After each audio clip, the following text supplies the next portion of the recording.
pour que Dieu parle.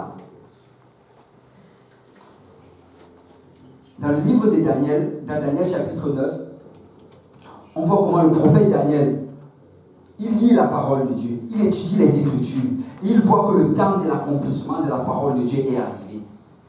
Et là, il regarde et dit que, mais Seigneur, tu as promis ceci, mais comment ça se fait?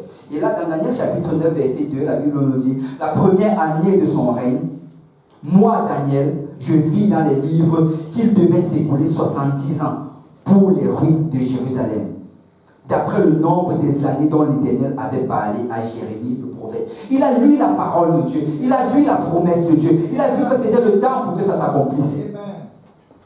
Seigneur, c'est le moment pour que tu as dit, tu l'as promis, tu n'es pas un homme pour mentir, tu n'es pas le fils de l'homme pour te repentir, tu l'as promis, c'est le moment, Seigneur.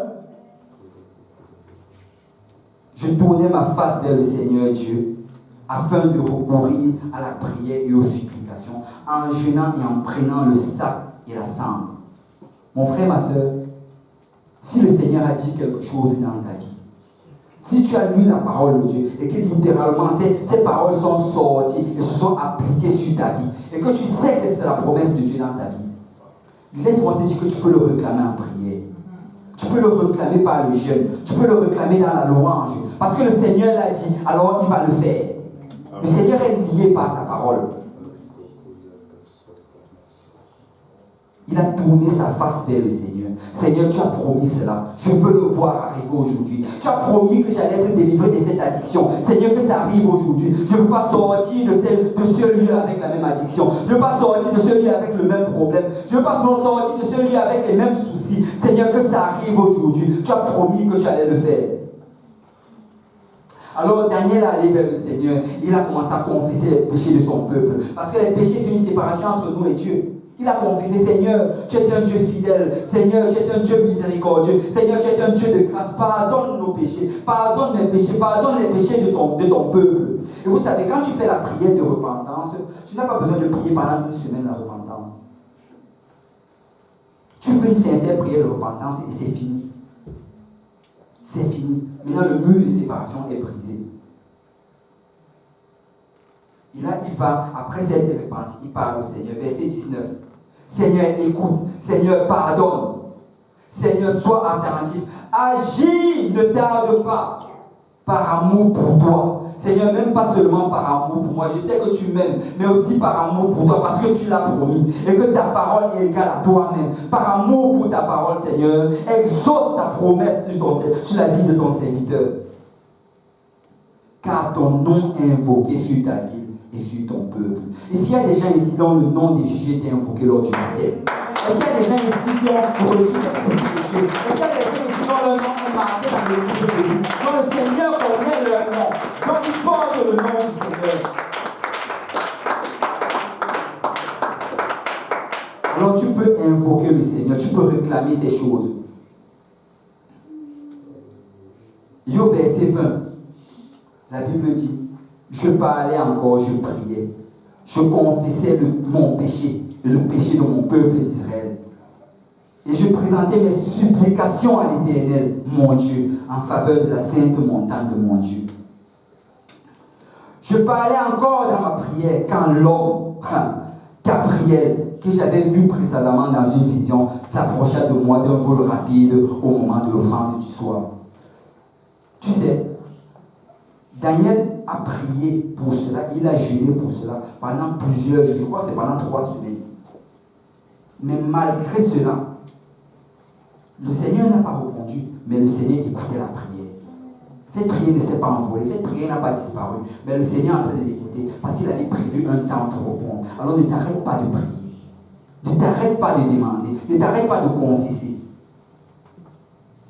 Verset 22, il m'instruisit et s'entretint avec moi. Il me dit, Daniel, je suis venu maintenant pour ouvrir ton intelligence.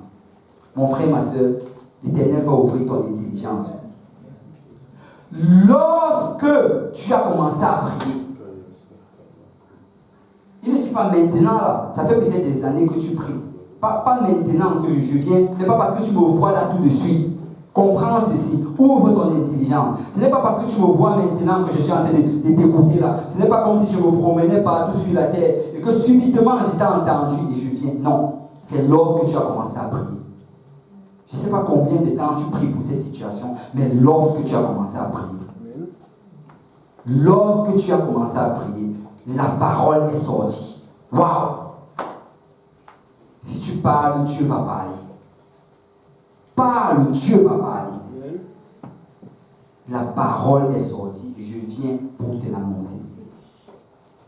Et par la suite, on ne va pas le lire, mais il nous raconte qu'il y a ce prince-là, il parle en fait du diable qui a combattu contre la parole de Dieu. Il a combattu. En fait, qu'est-ce qui se passe? Les théologiens sont d'accord pour dire ceci, que dès le moment que Daniel a commencé à prier, la parole de Dieu est sortie. Et vous savez, entre le ciel et la terre, il se trouve les principautés, il se trouve la puissance des airs. Et alors la parole ne pouvait pas traverser parce qu'il y avait un combat. Mais alors que Daniel combattait dans la prière, alors que Daniel ne cessait pas d'invoquer le Seigneur, alors que Daniel ne cessait pas de confesser, alors que Daniel ne cessait pas d'appeler la parole de Dieu, ça perçait à travers le nuage. Et la parole de Dieu est arrivée, accomplissement sur cette terre. Amen. Lorsque tu as commencé, le Seigneur ne tarde pas. C'est dès le moment que tu ouvres la bouche. En fait, la Bible dit même ceci, qu'avant même que la parole ne sorte de tes lèvres, je t'avais déjà exaucé. Avant que tu dises, le Seigneur a déjà relâché la solution. Il faut juste que tu continues à combattre dans la prière. N'arrête pas de prier. Même si ça fait 50 ans que tu pries pour une situation, chaque soir, continue à prier pour cela. Chaque soir, va vers le Seigneur en prière. Chaque soir, parle au Seigneur. Chaque soir, invoque le Seigneur et permets au Seigneur de parler dans ta vie. Et vous savez, ça c'est le principe de l'intercession. Le Seigneur a établi l'intercession dans ce même principe-là. Nous devons parler pour que quelqu'un vienne à Dieu. Parce que le pouvoir de la vie et de la mort se trouve sur nos lèvres. Pour que quelqu'un soit sauvé, il faut que quelqu'un parle. Si tu veux que ta famille soit sauvée, il faut que tu parles. Tu parles de toi-même. Dis à ton voisin, toi.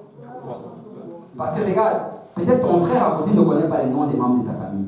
Toi, tu es le seul qui connaît leur nom. Toi, tu es le seul qui connaît leur situation. Alors, si tu veux que les membres de ta famille soient sauvés, ce n'est pas quelqu'un qui va prier pour eux, mais c'est toi qui vas intercéder pour eux. Il faut que tu parles.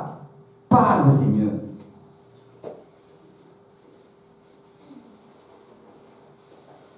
Et le Seigneur se surprend dans Ésaïe chapitre 59, verset 15. La vérité a disparu. Et celui qui s'éloigne du mal est dépouillé. L'Éternel voit d'un regard indigné qu'il n'y a plus de droiture. Il regarde au milieu de son peuple, il n'y a plus de droiture. Mais regardez ceci, le verset 16. Il voit qu'il n'y a pas un homme. Il s'étonne de ce que personne n'intercède.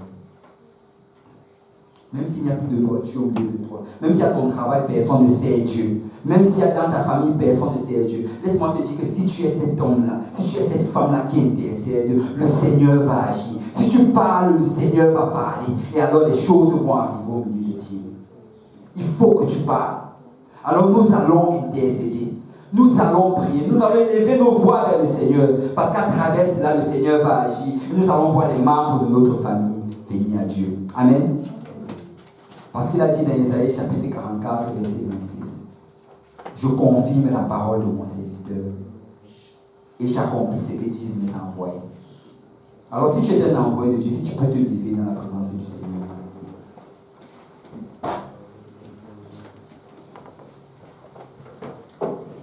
Nous devons parler. Nous devons parler.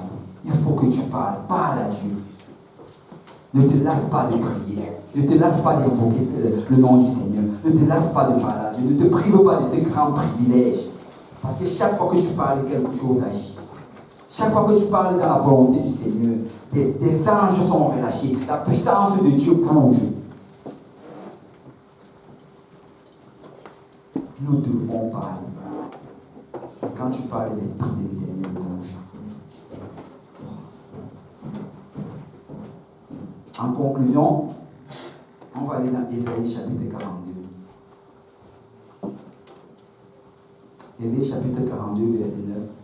La Bible dit: voici les premières choses se sont accomplies. Et je vous annonce de nouvelles. avant qu'elles arrivent, je vous l'ai prédit. Le Seigneur est intéressé à ce que les choses soient prédites. Pourquoi? Parce que le Seigneur, avant qu'une chose arrive sur cette terre, il va parler. Rien n'arrive si le Seigneur ne parle. Et pour que le Seigneur parle, il faut que tu parles. Tu dois parler pour que le Seigneur parle. Vous savez, moi non, je ne suis pas intéressé à parler avec quelqu'un qui ne veut pas me répondre. Et je suis sûr que vous non plus. Vous ne serez pas intéressé quand vous êtes là à côté d'un frère ou d'une soeur. Vous le parlez, vous le parlez, vous le parlez, vous le parlez. Et c'est comme s'il est muet. Tu le parles, rien ne sort de sa bouche. Non, le Seigneur ne veut pas ça. Le Seigneur veut que tu parles. Parle à Dieu. Parle à Dieu en prière. La Bible demande de prier sans cesse. Le matin, tu peux prier. À midi, tu peux prier. Le soir, tu peux prier. Tu peux prier quand tu es assis dans le métro. Tu peux prier même à ton lieu de travail alors que tu es assis en train de taper sur l'ordinateur. N'importe où tu peux prier. Et tu dois prier. Parce qu'il faut que la parole sorte de ta bouche. Il faut que tu lis toute condamnation, que tu lis toute addiction, que tu lis tout péché qui est en train de s'attacher à toi aujourd'hui. Tu dois parler. Parce que alors que tu vas parler, le Seigneur va parler. Il dit, les premières choses se sont accomplies. Et maintenant, je vais vous annoncer une nouvelle. Mais avant qu'elles n'arrivent, je vous l'ai prédit. Parce qu'on doit parler avant que les choses n'arrivent. Mais regardez ceci, verset 10. Chantez à l'Éternel un cantique nouveau. Chantez ses louanges aux extrémités de la terre. Vous qui voguez sur la mer et qui la peuplez, îles et habitants des îles, que le désert et les villes élèvent la voix. Que les villages occupés par Kéda élèvent la voix. Que les habitants des rochers tressaillent d'allégresse et que du sommet des montagnes retentissent des cris de joie. Tu sais, souvent, quand tu n'as rien à dire, juste commence à louer le Seigneur. Juste commence à pousser des cris de joie. Le Seigneur comprend que souvent tu n'as rien à dire. Souvent, tu rentres dans le Seigneur en prière, tu n'as pas de mots qui sortent. Souvent, tu commences d'abord par prier en d'autres langues, tu pries en d'autres langues. Après avoir prié en d'autres langues, tu n'as toujours pas de mots qui sortent. Et bien, commence à louer le Seigneur. Loue le Seigneur. Pousse des cris de joie. Élève ta voix vers le Seigneur. Célèbre le nom de l'Éternel. Qu'on rende gloire à l'Éternel. Et que dans les îles, on publie ses louanges. Si tu ne peux pas parler, loue. Mais regardez ce qui va se passer si tu loues. Verset 13. L'Éternel s'avance comme un héros. Il excite son ardeur comme un homme de guerre. Il élève la voix. Il jette des cris. Il manifeste sa force contre ses ennemis. J'ai longtemps gardé le silence, je me suis dit. Je me suis contenu. Mais je crierai comme une femme en travail. Je serai allaitant et je soufflerai toute sa voix. Vous savez quoi, mon frère, ma soeur? Peut-être longtemps tu as gardé le silence. Peut-être longtemps tu n'as pas parlé.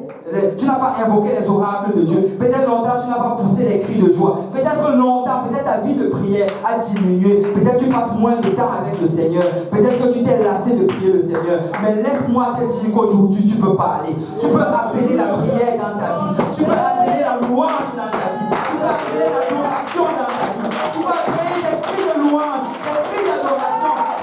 Tu peux chanter un cantique nouveau dans l'Éternel. Parce que si tu parles, l'Éternel va parler. Alors je ne sais pas s'il y a des gens qui veulent louer le Seigneur aujourd'hui. Alléluia, alléluia. Nous devons parler.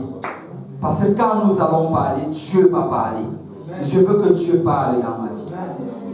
Je veux que Dieu parle dans ma vie. Parce que quand il parle, les choses changent. Quand il parle, il y a une transformation. Quand il parle, il y a une métamorphose. Quand il parle, il y a une naissance. Parce qu'il y a la puissance dans la parole de Dieu. Amen. Amen. Amen. Alors ceux qui veulent parler au Seigneur, je vous invite à venir en avant. Les garçons à ma gauche et les filles à ma droite. Et on va parler au Seigneur. On va parler au Seigneur. Quel que soit ce que tu traverses aujourd'hui, tu n'as pas besoin de sortir d'ici avec cette même situation. Quel que soit ton besoin, tu n'as pas besoin de sortir d'ici. Parce que notre Dieu est puissant. Parce que la parole de Dieu est puissante. Et s'il parle sur cette situation, tu vas être délivré. Il n'a pas besoin de négocier avec la situation. Il n'a pas besoin de faire des compromis avec la situation. Il a juste besoin de parler. Un seul mot qui sort de sa bouche et tout est réglé. Dieu doit parler. Et moi, je dois parler. Alléluia. Si on peut prier le Seigneur. Alléluia.